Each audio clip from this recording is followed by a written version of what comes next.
Hello, my friends. Jerry Rosa here in the Rosa String Works Workshop. It is Friday, September 29th, and we had fun in our live show last night. We hope you enjoyed it.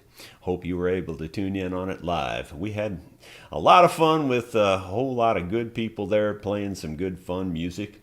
I got another good fun tune for you this morning. One of my favorite, all-time favorite Tom T. Hall songs. It goes something like this.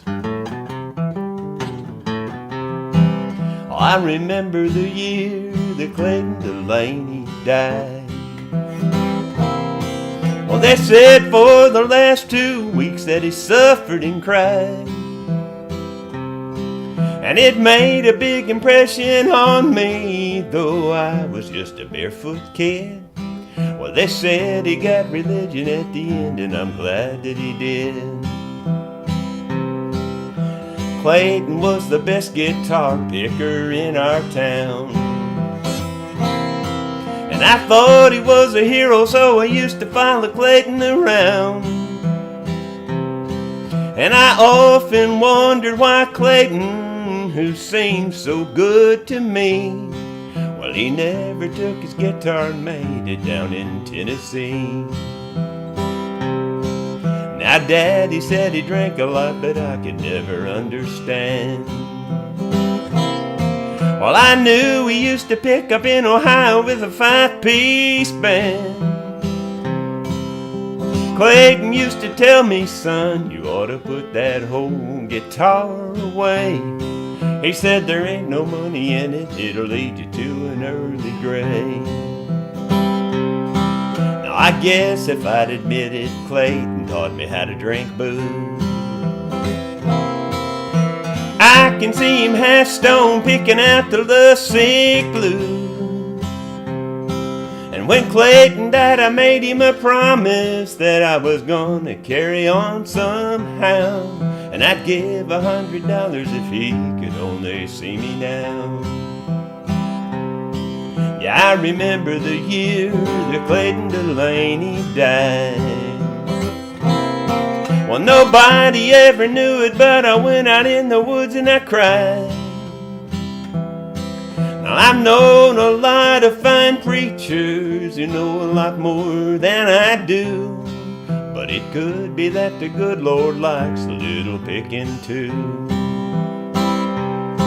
Yeah, I remember the year that Clayton Delaney died. Oh, what a fine old song. That man could write some music now. Tom T. Hall. Hope you enjoyed that. I hope I did it up to your standards anyway. Well, my t-shirt, you've seen this one before, says I don't have the time or the crayons to explain it to you. But I'm going to try to explain it to you today. We're going to talk about jamming etiquette in a little while. We're going to get to it in a little bit. And this is jamming etiquette, my opinion. Don't mean it's right, but it's my opinion.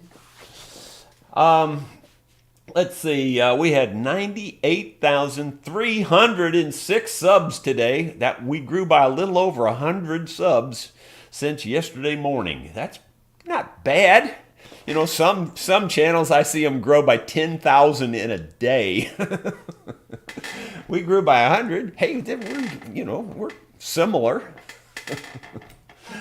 I'll remind you that this Saturday evening, tomorrow evening, in fact, boy, time flies when you're having fun.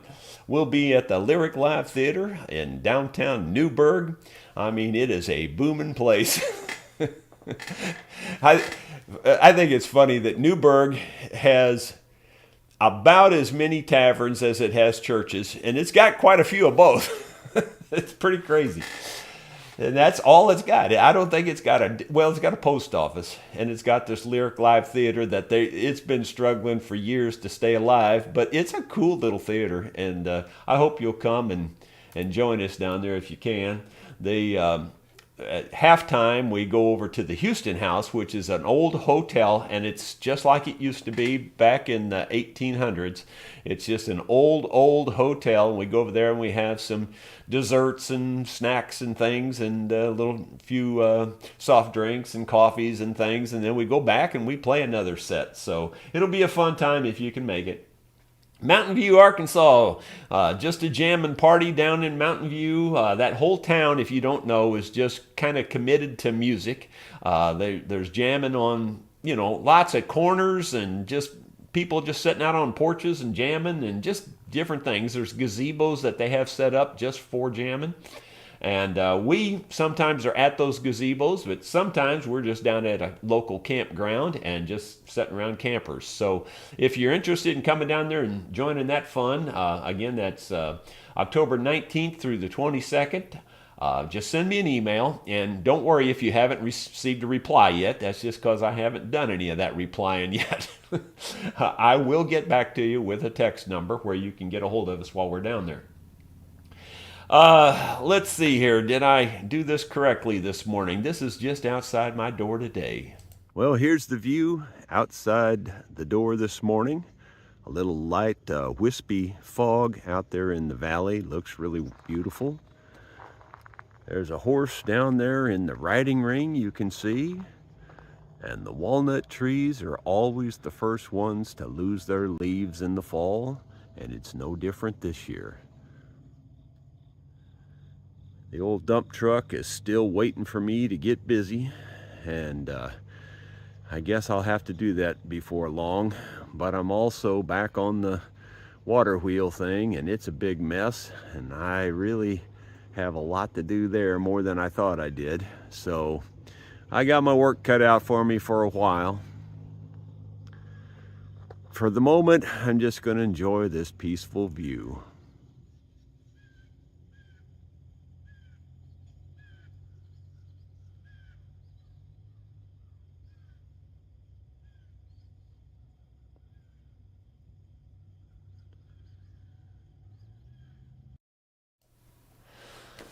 Yeah, I might just go out there and sit out there for 2 or 3 hours. I'd sometimes just need a break, Well, let's see. I don't have a whole lot prepared for this morning since we played so late last night. But I thought we'd talk about jamming etiquette. I've actually got that question from a lot of folks over the years. Could you do something on jamming etiquette? And I think I did once before. And I think these notes could be from when I did that once before.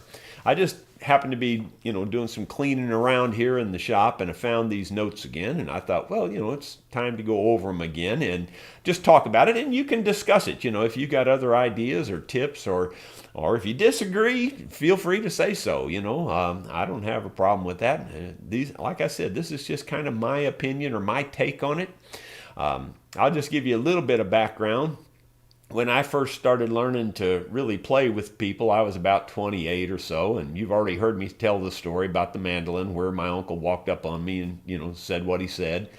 But at that time, the jamming was quite different. It was, you'd almost call it cliquish. It was the same. It's not that different today. I mean, it's still, a lot of times it's the same guys at the same jam, that kind of thing. But back then it was even a tighter clique than that. It was just almost like a band was there jamming. They called it a jam, but it was more like a band practice in a way. And the outsiders were sort of, they were welcomed, sort of. It was like, you're welcome, but you got to stay on the outside of this inner circle, And once in a while, we'll throw you a bone and let you pick one, or we'll let you sing one once in a while. But boy, don't make it anything outside of our norm. Is that like that? That's kind of the way the culture was at that time. And I'll never forget one time we had that culture going on and into the early 80s. And I'll never forget one time, one guy was brave enough to stand up and just say, no, this ain't right. You guys just think you know it all and run it all, and you don't give anybody else a chance. I mean, he just stood up in the jam and said that. And ever since then, I thought, he's absolutely right. I'm glad he did that. I was really glad he had the guts to stand up and just say that in front of everybody, you know. And I was guilty of it too by then, you know. I was more of a real jammer by that point. I wasn't just a total beginner. And anyway, so that's with that in mind. Here's some of the jamming etiquette notes that I have, and I do have pretty much a full page here, so it'll take a couple minutes to get through this. Okay, so these are just points. You know, it doesn't mean they're in any kind of order or anything. But when you get to a jam, you need to kind of get a read on your crowd there and your jamming participants. You got to ask yourself, what is their experience level of these players? You know, are they, you know, high experience? Are they just beginners? You know, just sometimes I refer to them affectionately as icky pickers. Barely can keep the chords and the beat and that whole thing. But you try to get your experience level. Like if you sit down at a jam of people that are not real experienced, well, you kind of want to try to blend into their level. You know, you don't want to be playing, you know, something with 13 chords in it when they're playing, barely getting through 3 chords. You know what I'm saying? So you kind of read your jam and try to blend into your jam. And that is the next point. It's talking about blending in. It says, what kind of music are they playing? Are they playing bluegrass, country, or gospel, or, you know, whatever it is? You try to jam, you try to blend into whatever they're doing. You know, it happens quite often these days that people, you know, outsiders come into the jam. And, you know, we're playing old-time country and bluegrass, and they come in and they start playing some tune that we've never even heard before, you know, some rock and roll something or other. And don't get me wrong, I don't have a problem with rock and roll, but they're not trying to blend in at all. You know what I'm saying? And so, you know, you want to try to blend in, especially at first, and then you can gradually pull it your direction if you want to do that. But, you know, try to blend in first before you come in and abruptly change it. It's kind of like, you know, walking out of a swimming pool and going straight into a cold refrigerator or something. You know, I mean, it ain't right. You know, it don't feel right to nobody. And so try to blend your music into what's already going on there. If you don't know any of that type of music, play something as close as you can to that type of music, you know. And, you know, try to blend in as well as you can blend in. You know, are they playing 3 chord songs or are they advanced players? You know, I've already said something along those lines. What is the average tempo? Is it fast? Is it slow? You know, if it's crazy fast, well, you know, you either need to, you know, suck it up and get after it, or, you know, lay back. You know, and, you know, if it's, you know, if they're playing really slow and they don't seem to be able to handle that really fast stuff, well, then don't throw that in there either, you know. Don't be a talker in a serious jam. You know, people come to these jams, and at least to my experience, the real serious jammers, they want to jam. They don't want to be talking. I mean, you know, occasional hearing, you know, occasional chit chat, but don't belay it with, you know, a 15-minute story. You know. Let's see. Have your song ready. Don't make everybody wait while you're racking your brain and or fumbling through your notebook. You know, fumbling through a notebook it's just annoying. You know, I mean, if you've got to read your words, well, get your words ready and get them up there and be ready to play when it's your turn. But conversely, this is kind of the opposite side of that. Don't be so anxious to get yours started that you're cutting off the applause or the adulation for the last person. You know, in other words, I do know a person that's exactly like that. And I'm not going to name a name or a gender, but that particular person, I mean, you can't even get the last word out of your song and they're starting theirs. I mean, they just can't wait to be there. They got to be in the spotlight, you know what I'm saying? And don't be that guy. That's not who you want to be. You know, remember always that you'll always catch more flies with sugar than you will with salt. So, you know, be kind in the jam. Listen to others. Are they playing background fills? Try to take turns with that. Don't overdo it. I'm guilty of that. I'll be honest with you. And often because a lot of the jams that I'm in, I'm the only one that really knows how to play any kind of lead or anything like that. And so I just get in the habit of playing fills all the time because nobody else does. And then I get with like the band, and then I'm overdoing the fills thing. And that's not a good thing. And if you don't know what fills are, when you sing a line, at the end of that line, there's a little space before you start singing that next line. And a lot of times you fill in that little space with a little riff of something on your mandolin or on your guitar or whatever. Well, I'm real guilty of doing that too much. I know I am. But I try to listen and try to back off when I'm with the band, but it's kind of hard to do, really. Habits die hard. Let's see. Try to make sincere compliments, but don't overdo it. You might say something like, I really like how you sang that high part, or a compliment like, I never heard anybody do it like that, but man, you nailed it. Musicians love to hear compliments on their instruments, like, hey, that's a great sound in D28, that kind of thing. Accent songs are okay, but don't make them a steady diet. Like, if I come into a jam, which every once in a while we'll do this, but we don't try to make it a steady diet because for the most part, the icky pickers, I say that affectionately. I don't mean to put them down. That's not what I mean.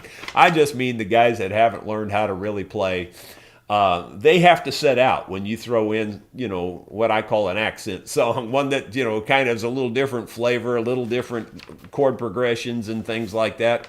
And I don't typically do that unless, there's several people there that know the song. I won't do it if I'm the only one that knows the song. Though that kind of goes to the next point. You don't throw in a complicated song unless you're strong enough to lead it. If you're not strong enough to lead it, meaning that you can keep the rhythm, you can keep the chords, you can sing over their missed chords, because they're going to miss them when you throw in a really hard song. So if you can't hold it together, then don't do that.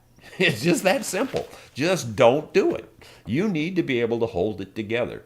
And I feel like I'm strong enough for the most part that I can hold it together, so I don't really worry too much about that, but I don't make it any kind of steady diet. I don't play every complicated song when it's my turn. I try to find this, like I said at the beginning, I try to blend into what they're playing. If I know these guys can only play a 3-chord song, well, I'm not going to throw in Redwood Hill, or Highway 40 Blues. There's no way. Those songs have, 10, 12, 13 chords, depending on how you count them, especially if you count the sevenths and all that stuff. Arnold Palmer. Tea and lemonade. That's my go-to. Let's see. Okay, the very best way to show off your talent is to blend in and do what everybody else is doing. Just do it really well, Okay, here's a section on playing along. If you know the song, now there's a lot of people really guilty of this. And this is, in my opinion, one of the biggest no-nos. If you know the song, then fine. Play along with the song and play well and try to blend in. But if you don't know the song, well then lay back. Play quiet. Don't beat your instrument so loud that you'll throw off the singer and the people playing the song. And so many people are guilty of that. There's some jams we go to now. I've kind of mentioned that I'm about to quit going to the St. James jam, the St. James jam, because there's some folks in there that are absolutely black and white guilty of this, and they'll just put it in your face, and they just are hitting the wrong chords, throwing in chords that don't belong there, trying to change the melody of the song, the whole thing. It's bad, and you just don't want to do that. If you don't know the song, then just wait around till you got it figured out, and then come back in and play the song. But don't just start hitting it like you're crazy. And people do that. I'm seriously telling you they do. Let's see, I've already kind of covered some of this. Refrain from trying the harder, more complicated tunes than the others can play, especially if you're not a really strong leader. That's what I talked about. Um, it just goes in the trash bin. I mean, it just goes in the toilet when you try to do something over everybody else's head, especially if you're not really strong at leading that song. If you can't lead it, then you just ought to go somewhere else, do something different. Do a lot simpler song. Okay, the last point here is don't be so anxious to do your song that you're skipping somebody else. Not only do you want to wait for the applause and for it to die down a second before you start your song, but also be really sure you don't skip somebody. I mean, I see that every once in a while too. Boy, they just can't wait to get their song in there, and like this person didn't get theirs, and so you typically just go around in a circle and you let everybody have a turn, just kind of like we did last night. And just in case you're wondering, nothing last night was planned, not one single thing. We just I didn't know what songs I was going to do. We did a couple requests. We did, and so the point is that we did that just about like a normal jam. We just go around in the circle. Everybody gets their turn, Well, that's it. That's my take on it. That's just what I believe over the years of learning to jam. I'd like to hear your take on it. So if you feel differently or if you think there's a point that I left out, be sure to put that in the comments, and we'll start on those comments right now. At the top, before we went live, we got Ken Solo saying good morning. Happy Friday. Trevor Barrett from Newfoundland. Yeah, I was up there. That's really a cool area. I'm glad I was up there when it wasn't snowing, though, because I don't know if I'd like it up there too much when it's really, really cold. Although maybe that's not as bad out there on the coast. I don't know. Kenneth Ennis, hi from St. John, New Brunswick. Yeah, cool. Love your program. Well, thank you, Kenneth. Zappa's there. Good morning. And then we got D.E. From Alberta, Canada. Pappy Tom from Rock Creek, Minnesota, Jeff Simpson, and Carl Howard from Central Arkansas. Well, we're going to be down your way, maybe not quite to Central. I'm not sure exactly where Mountain View lies on the map. I don't look at maps anymore. I just say, hey, Google, drive me to, wherever I'm going. I don't ever look at a map anymore. I really don't. I just follow Google wherever it takes me. Every once in a while, you'll go down some crazy road, boy. And back when that technology was really getting started, 10, 15, 20 years ago, like when we were going down to Mountain View, it would take me off of some weird side roads, man. It was crazy. But I followed it anyway. Great. Bill Mumble says, great concert last night. Fab Harmonies, well done. Well, thank you. We sure had fun with it. Dances with Aardvarks. Oh, LOL. I saw the singing and expected all of the tools to be whirling around and organizing themselves like in Fantasia. Good morning. Well, thank you. Yeah, I never have that experience here. Nobody ever comes in and straightens up anything, or, like I never have those little fairies that come in other places. They never seem to show up here. Zappa says, sounding good this morning, Jarrett. Well, thank you. Moving down, I'm looking for question marks in case you're wondering. And if I miss your question or comment, it's mostly because I'm looking for question marks. And several question marks jammed together helps me. John Wills, I think it's Wills. Don't have my close-up glasses on, and up until just a few years ago, I didn't ever need any close-up glasses. I could see right up here, and I still can pretty good, but it's not quite as sharp as it used to be. John Will says, hello from South England. Watched the concert this morning, my time zone, and I really enjoyed the songs. I used to play in country and western band in the 70s. Thanks for the memories. Well, you're welcome. Bill Roche says, show was awesome last night. Do you only use the one mic? It does an incredible job.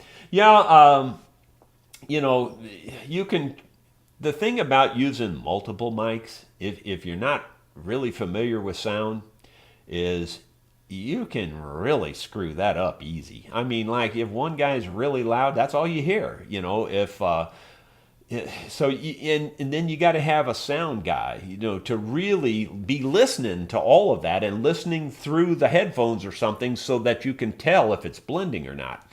Where if you just use one mic, if you kind of use a little bit of common sense and keep the really loud instruments away, like I keep my mandolin pointed this way, it's not pointed towards the mic. If I turn it this way, then all you're going to hear is mandolin, because my mandolins are loud and you won't hear anything else. I mean, it's just, you hear it slightly, but the mandolin's just overdriving everything.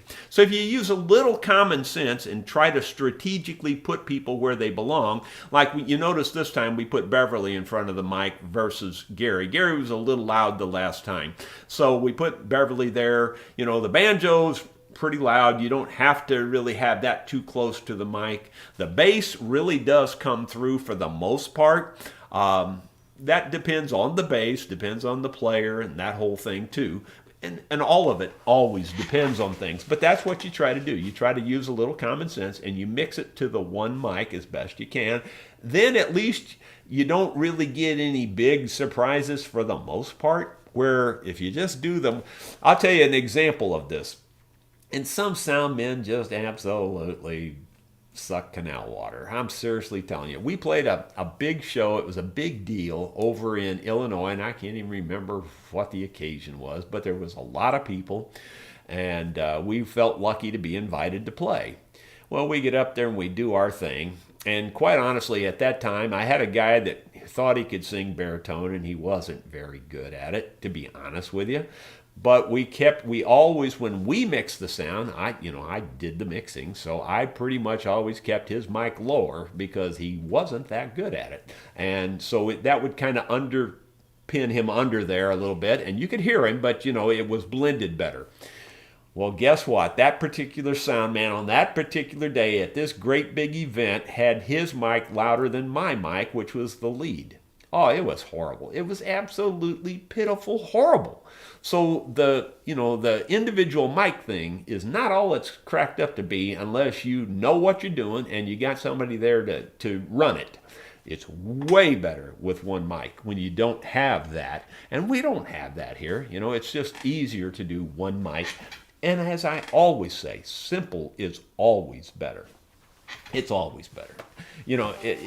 I don't get me wrong. I love technology. I like complicated stuff.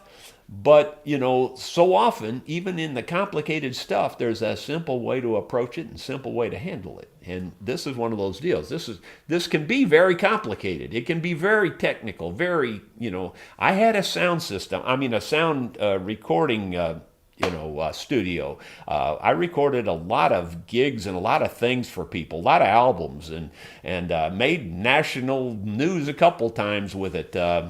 I've already told this story, but these two black gals came down from Champaign, Illinois, which is a long way to come down here to my little tiny studio. And they came all the way down based on recommendations they had gotten from other people. And so anyway, they came all the way to my studio, and they were working for PBS. They were singing, and I'm using their words, so don't go hating on me. It's not racist. This is what they were there to do. They were singing Negro spiritual songs. These were the songs that the slaves sang out in the fields. And that's what they were doing, was a documentary on PBS on slavery. And these two gals sang those a cappella songs in my studio, and I recorded them, and that was aired on PBS. And that was probably one of the bigger deals. And then another big deal was, again, with NPR, National Public Radio. They called me up and asked me if I would do a live recording of them on the phone interviewing the Joplin tornado victims. And sure enough, those people came all the way from Joplin up here. There was like 9 of them or something that day that came into my studio, and I, mixed and worked with the phone system and the whole bit, and then I had to upload the whole thing up to California there at the NPR studio place. So it was pretty cool. I've done quite a few pretty unique things for a little bitty tiny studio. And but and everybody seemed to really like what I did, so it worked out real well. But that's what I mean, so I know the different aspects of it. I mean, I'm no dummy on it. I don't even consider myself an expert either. But the point is, simple, when you can get by with simple is always better. Always. It just always is. I don't care what you're doing, working on a car or anything. Find the simple way, and that's always better. Let's see. Moving down through here, so can I find any more question marks? I'm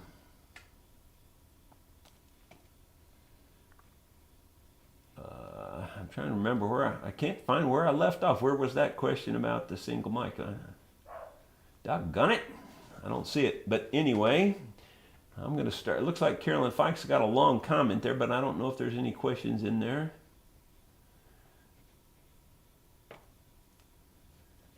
Reading down through here, I don't see any question marks. Okay, well, we're all the way down to Charlie Rostern is where I'm at. So if I've missed you, repost your question or something.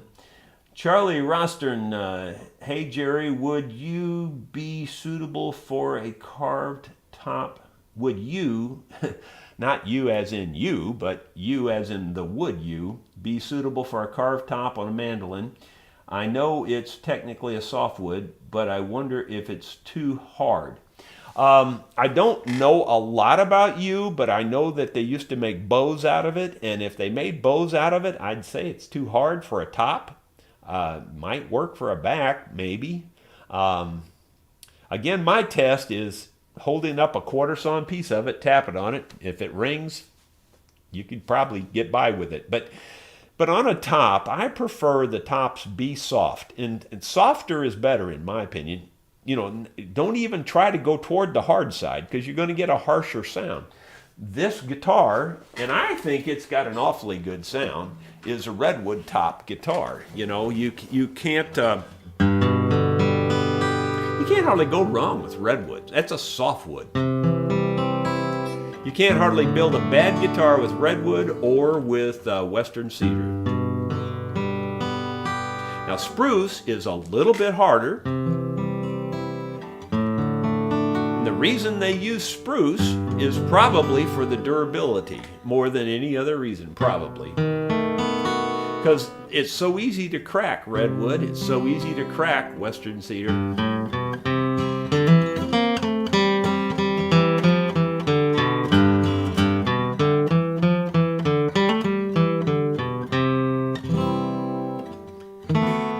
So, I say if you want my opinion, go softer, not harder, when it comes to a top, especially on a guitar and really on any instrument. So the U, I don't have any experience with U, but I'd probably be shying away from it. But, if I had it in my hand, I could probably evaluate it and tell you. But I really just don't know anything about U, honestly. Lon. I, for one, would like to hear from Sue. Here we go. I, for one, would like to hear about Sue, some of her ideas. Do you think that could come, I'm a terrible reader, could come to fruition after 10 years of not hearing from her? I bet a nickel we would all love it. Yeah, she's definitely got strong opinions. There ain't no doubt about that. I'm just not going to go. You're just trying to trap me, aren't you? I already stuck my neck out yesterday enough, with what I said about the wedding date. And I would assume most of you heard that, but in case somebody didn't hear about my wedding date, it was June 26th. 1976. So 6/26/76. See, a date that you can remember. First of all, kidneys. I'm no dummy. I pick a date that I can remember. It's all sixes on the end there. And but what I had to add was that it was 100 years and 1 day after Custer got slaughtered. And then I said, and then I did. And that went over kind of like the lead balloon thing. But anyway, so you're just trying to trap me. I know what you're trying to do. Theron Corbett. First of all, thank you for all the real world knowledge you drop on us. What is the most ambitious project or repair you just jumped in with both feet on? Well, that's a good question. Well, in terms of instruments, you've all heard me tell about the one that had the whole full gallon jug of Elmer's glue dumped into it. I mean, it was Elmer's wood glue, and then they shook it around, put a piece of baby bed railing up inside of it, and put a big piece of paneling up inside of it. On what planet could you even imagine that might be helpful? Alcohol was involved. In terms of other projects, well, okay, I think I've got one. My first house in High Ridge, Missouri. It was a cute little house. It was just like brand new almost. It wasn't. It was 10, 15 years old, but somebody had just remodeled it. It was just like picture perfect, But it was a really tiny house. It had one large living room. The living room was really big, actually, about 15 by 24, something like that. And then there was a little narrow hallway, a little small bathroom, and a little small kitchen, and a decent sized bedroom, roughly maybe 12 by 12 or 12 by 15 or something. I don't know. But it was built on a real, the hillside, it was built on a hillside, a pretty steep hillside, and the house was built level, and the hill just ran under the house. So the front of the house was literally on piers, on concrete piers. Now, you might think, well, that would look really trashy, but honestly, the guy that did it did a super job. I mean, the piers looked really nice, the way he made them and everything. It wasn't some cobbled up bunch of crud, And so the back of the house was on the ground, but the front of the house was on these piers, and the piers got shorter as they went back. And there were piers down the middle. Well, so you ask what was my biggest thing I ever jumped into. I decided that house needed a basement. So I jacked it up and started digging. And this was all during the time I was going to night school. Like I mentioned before, I went to 18 years to night school to get my degree. And the whole time I was taking night school classes and digging under this house in the evenings when I'd get home from work. And I'd be digging in the dark, with lights and everything. And I eventually got it dug out. Now, finally, toward the end, I brought in a tractor with a loader that I could get under there, because I had it up in the air. So I had it on like railroad ties. I had to bust these concrete piers out. And I'll tell you a little quick story about a side story on that, too. And you're going to think, oh, he's exaggerating. And I promise you I'm not when I tell you this. You won't even believe it. Because I was watching it and I couldn't believe it. I seriously was watching this and I could not believe it. You could have knocked me over with a feather. But anyway, that's a side story, and I'll get to it in a minute. But so finally I got it all dug out, and then I laid up concrete block. It'd be difficult to pour under a house like that. You could do it. But I decided that the easy way was just to pour foundations, lay up concrete block. That way I could, get, and the house was actually sitting on concrete all the way around. I mean, whoever did it was a concrete specialist. They were really good at what they did. In fact, they were so good that that's where the side story comes in. And that is, we had to break out these concrete piers. Now, these were big piers. They were, I'm going to say 15 inches square. So they were bigger than a foot square. And my brother and my brother is really strong. I feel like I'm a pretty strong guy, but he's like half again stronger than me. And he's 4 years younger, but he's built like, a moose. And we both beat on these concrete piers all day long. I mean, all day. I'm talking from 8 in the morning, and it was dark. My dad just shows up, and my dad, he had told us that he used to break out concrete low water bridges for the highway department when he was just a young kid, and they had to break them. Back then, they broke them out with a sledgehammer. They didn't have a jackhammer or anything like that. And I don't even know if that was around or if that was even a thing. But in the poor counties of Missouri back then, they probably couldn't have had one of those anyway. And so he broke these low water bridges out with a sledgehammer. And he learned how to break concrete with a sledgehammer. Now, I am not lying to you. We beat on this concrete pier all day. And we got about that much broke off the top of it. There was still about 4 feet left, 5 feet left, something like that. I watched this and I still couldn't believe it. My dad walks up. Now, we've been doing the same thing that we think he's going to do with a sledgehammer, right? Just beating the living tar out of it. He walks up, and I swear to you, he just kind of swung it nice and easy and just popped it. Big old chunk falls off. He walks over, pops it. Big old chunk falls off. Walks over, pops it. Great big chunk falls off. He broke it down to the ground in less than 5 minutes. And we worked 12 hours on this stupid thing and didn't get nothing. I never seen anything like it in my life.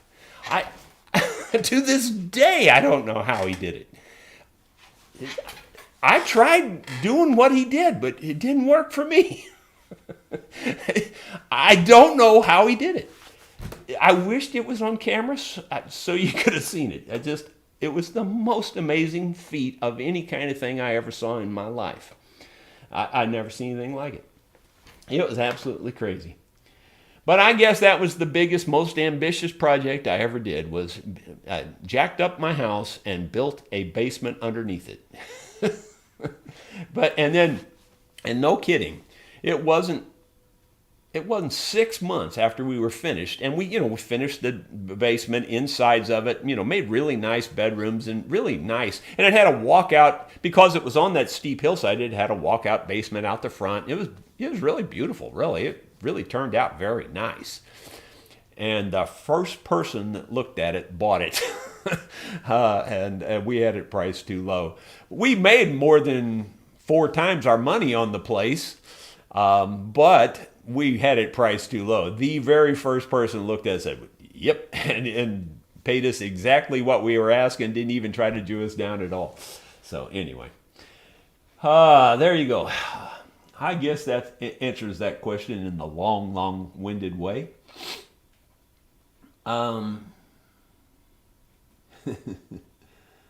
Let's see. Chipwood says, caught most of the show. Was that the base you did the repair on? Yes, it was. When you saw the halftime thing there, that was done the same day. And a few people commented that, boy, I'm glad you're a lot softer on Martin guitars than on... You ain't seen a Martin guitar come apart. See, the difference is I show you the real world on it. These especially the good old boy violin luthiers, they like to make it seem like they've got some kind of magic that comes in and takes the violin apart for you. They break it just like I do. You have to shove something in there to break it. It's just, you're breaking, when you take an instrument apart, I've said it before, there's no zipper. You can't just open it up politely. It just like those concrete piers. You got to bust the suckers. There's no way to get into it unless you break it. Glue, will come apart with some heat and stuff, but you're still breaking that bond, and you're still, even with, taking every precaution, which I do, you'll still break something. I mean, almost every time you will always cause some kind of damage. The trick is you got to know how to limit the damage, And you got to know that you're confident enough that you can fix it if you do break something that you weren't intending on breaking. I'm not saying that happens very often. I don't break something unintentionally very often, but the joint itself, you're breaking the joint. There's just no doubt about it. Just the way it is. And you might as well get over it because that's the way it is. You can't do it any better than anybody else can do it. It's just the way it is. But yeah, that base, that was all done at that yesterday. Well, it was done the day before yesterday and yesterday. It was Wednesday morning. I actually, cleaned the joints and, got the glue in there and clamped it up. And then Thursday morning, yesterday, I put it all back together and hoped that it would hold up for the show. I don't think it's going to be any kind of problem at all. I think it was really solid. Again, and I said it in that little video, but there really are 3 points, and they're really just black and white 3 points. And the points are: you got to get the joint clean, you got to get good contact on the joint. It can't have voids in it. You can't. Glue does not span a void. It just, period. It does not fill gaps. Glue does not do that.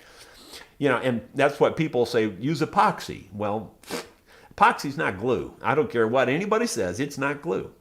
Epoxy is, often very, very strong. Don't get me wrong, I'm not saying it's not. I'm saying that it's not glue. It's not the same kind of bond. And epoxy will, with shock, a lot of times just break open and just bust. And to me, epoxy has 0 place on an instrument. 0. You heard me say 0. Not any place on an instrument.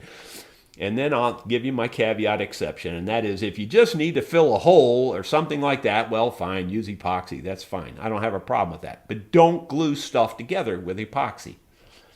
It's not the way to do it on an instrument. So the 3 things are, again, perfect fit, perfect glue coverage, in other words, 100% glue coverage, perfect fit, and perfect clamping. As long as you can get those 3 things, that joint will not fail. And I say again, and I can't even believe I can say this, but I can say this. I feel fairly confident. In 40 years of gluing stuff together, I don't recall ever having anything break. Not one single joint come apart. And the only exception to that, and it's just a caveat, is that there's been weird things glued together that I go, well, this probably won't hold because this isn't one of those 3 things. I wasn't able to do the 3 things. Somebody had been in there before me and made a big mess or whatever, and there was no way to get to it to fix it or whatever. And I say, well, we'll try the simple thing. We'll just try gluing it and clamping it and see if it holds. I've had a few of those kinds of issues fail. But if you can clean the joint, get a perfectly tight joint, and get good clamping, it ain't going to fail. It just isn't going to fail. But don't use epoxy, or it will. Or it could. So there you go. Blackjack Guitar says, the trap is set. I'm sure he's talking about the Sue thing. Charlie Rostern, thanks for answering. I've definitely seen you used as backs for guitars and mandolins, but not as the top, so maybe that's why. Unfortunately, cedar and redwood seem to be hard to get in the UK.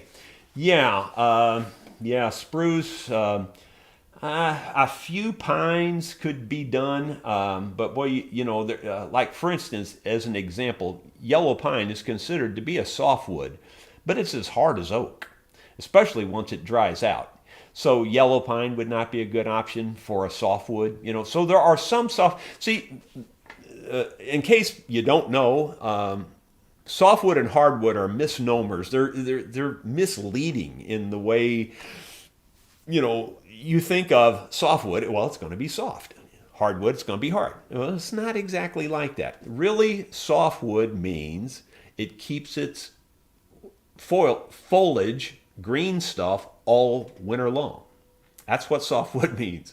Hardwood means it drops its leaves. It's deciduous. That's the better way to think of it. I'm not saying that's 100% either. Nothing's 100%. But my point is, softwoods keep their green all year long.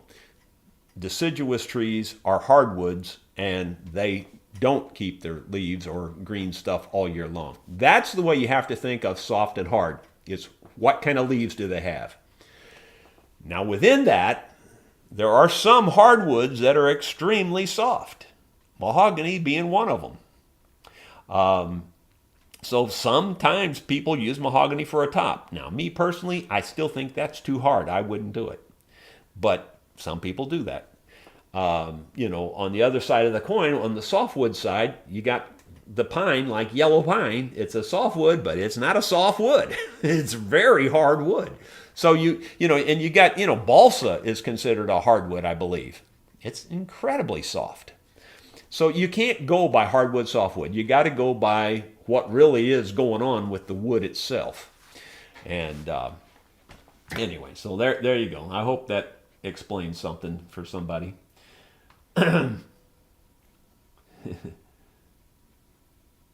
Let's see. Mark and Company. Hi, Jerry. Besides all the work that you do on the farm, what do you do for relaxation? Do you watch TV or movies? Do you play any games or sports? Well, I'm not a game player at all, really. I never have enjoyed games. I mean, I'll do it. I mean, I've played Monopoly, and I've played video games and stuff, and I do play like solitaire and stuff like a lot of times. A lot of times while I'm watching a movie or listening to something, I'll be playing solitaire or something like that. But my best relaxation is sitting in my I call it my electric chair. It's one of those electric controlled recliners. And what sucks about those, they're really good, but what sucks about them is the electric goes off here a lot. And if you happen to be reclined back, you got to crawl out of that sucker. You can't get out of it easy. Yeah. And it does have a battery backup, but those batteries, that's the biggest farce on the planet. Every time you use it, you got to put new batteries in it, so it's stupid. It's just stupid. So anyway, but for relaxation, I pretty much watch YouTube. I really do like how to do stuff. I like learning on, things. I like to watch metal. I watch some metal detecting, but I like to watch metal working, people working on lathes and milling machines and things like that. That's what I enjoy. I really like working with my hands, I always have. For a short time I played golf, and I actually had a natural ability for that, and the people that were watching me, the very first time I ever picked up a golf club in my life, I was nailing the ball. I was knocking it farther than just about anybody there. I was really nailing it. It was going 300 yards no problem, and people were looking at me going like, you've never played golf before? And I was doing really well. And I went out 2 or 3 times and doing really well. And then people started saying, but you're doing it wrong. You need to do it like this. And once they started that, I got so screwed up I couldn't play. I couldn't even hit the ball off the tee. It was terrible. I should never have listened to anybody. I should have just kept doing what I was doing. It may have looked stupid, but it was working, and anyway. So I don't really have too many hobbies. Occasionally fish. I like to metal detect, as you've seen. And I really do have big plans for the metal detecting this fall once the ticks and chiggers are gone. Because I found so much Civil War stuff here, I'm going to be looking for Civil War stuff. Man, I would love to find something that says, CSA on it, Confederate States, or U.S. Army, or something like. I would love to find something like that out here on the farm. That would just be so cool. Okay, let's see. Moving on. Eric Sliding. There's no question marks there. Let me move down. Zappa, Jerry, your story about your father shows how important the old guy's knowledge often is. Yeah, I'm not kidding you. He was like that on several different levels, on several different things. He was very good with engines. I never seen anything like it in my life when he broke that concrete. My brother and I, now keep in mind, my brother's a big guy. He's bigger than my dad. we just sit there and looked at each other. Oh, you probably could have knocked either one of us over with a feather, the way he did that. I'm not lying to you. He never swung. He never went wham like that. He just went boom. And he walked around here and he went boom. And just chunks were falling off. And we've been beating the living tar out of that thing all day long. The whole thing was quivering. We were making it move, shake, And we'd get little sparks, little chips. We were getting chips. He was getting chunks. It was unbelievable. I swear to you, you wouldn't believe it if you didn't. I got no reason to lie about that. I'm just telling you, it was unbelievable. One of the most crazy things I ever saw. Let's see. Balsa, yes, it's soft as heck, but classed as a hardwood, that's for sure. Let's see. Charlie Rostern, a carved balsa top would definitely be a cheap way to do it. Yeah, I don't know that would hold up. Balsa is so soft. But that's, again, that's really the thing to know, is that when you're talking hardwood, softwood, that don't mean hardwood, softwood. What it really means is they keep their leaves or they don't keep their leaves. That's really what it means.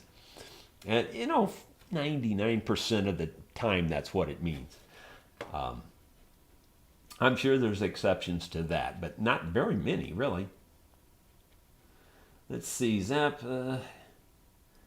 Good laugh about your recliner. Yeah, I love my recliner. I really do like it. But, man, when that electric goes off, and it goes off quite often here. I mean, not every day, but, more often than you'd like. And it's like, oh, man. I can't get out of this stupid chair. And it's not easy to get out of it either. It's got deep sides on it, and it just ain't easy. Ed D, have you ever watched the YouTube channel Ingle? Oh, yeah, I watch him all the time. Yeah, he's great. I love that guy. And he is really a lot like me. I mean, a lot. We got more stuff in common than you'd ever think. I've worked on, nothing to the extent that he has by any stretch. I mean, I've worked on this much compared to him, but I've rebuilt a wagon, kind of like the kind of wagon he's talking about, a buckboard wagon. And I've rebuilt wheels and just a few things, but only a little bit, compared to what he does. But I do watch his stuff. Yeah, he's very good. Patrick Spinelli. As a suggestion and no criticism, when you have a guest singer, give her your attention instead of gawking at the computer. Well, Patrick, I didn't just gawk at the computer when I had a guest. I was gawking at the computer all night, if you saw, because I have to read the comments.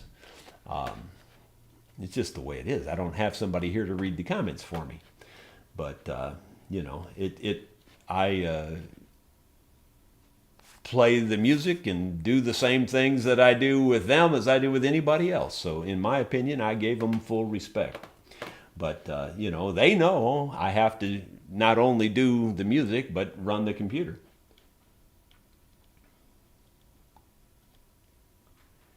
See, no power is a good time for a nap. Yeah, that's probably true. Well, guys, I think that's going to be it. We're just about at our hour, and I got plenty to do, though I may just go outside and look at the view. Sometimes you hit the wall, and you just got to chill out for a while, and I may do a chill session today. You just never know. And, believe it or not, playing those shows is like running a marathon. You wouldn't think so. You really wouldn't think so. But it's crazy stressful. There's so much mental going on because you're thinking of, you're thinking about everything.